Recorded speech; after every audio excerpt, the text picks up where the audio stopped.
রবীন্দ্রনাথ ঠাকুরের লেখা বীর পুরুষ।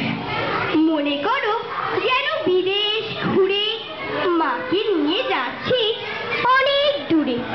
তুমি যাচ্ছ পালকিতে মা চড়ে, দরজা দুটো একটুকু ফাঁক করে। আমি যাচ্ছি রাঙা ঘোড়ার পরে টক বগিয়ে তোমার পাশে পাশে। রাস্তা থেকে ঘোড়ার খুঁড়ে খুঁড়ে রাঙা ধুলোয় মেঘ উড়িয়ে আসে। সন্ধে হলো, সূর্য নামে পাটে, এলেন যেন জোড়া দিঘির মাঠে। ধুধু করে যেদিক পারে চাই, কোনোখানে জন মানব নাই। তুমি যেন আপন মনে তাই ভয় পেয়েছো, ভাবছো এলেন কোথা।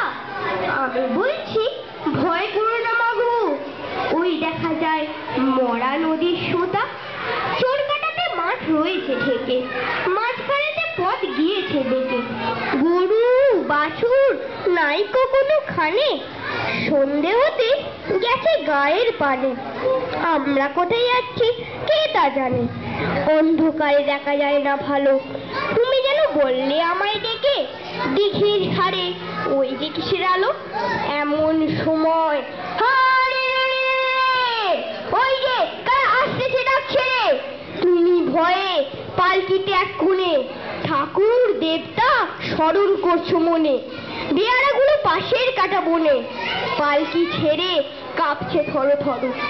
আমি যেন তোমায় বলছি ডেকে, আমি আছি ভয় কেন মা করো। হাতে লাঠি, মাথায় ঝাঁকড়া চুল, কানে তাদের গোজা জবার ফুল। আমি বলি দাঁড়া খবরদার, এক পা কাছে সিজ দিয়া আর এই যে দেখ আমার তরোয়ার, টুকরো করে দেবো তোদের সেরে। শুনে তারা লম্ফ দিয়ে ওঠে, চেঁচিয়ে উঠলো হারে।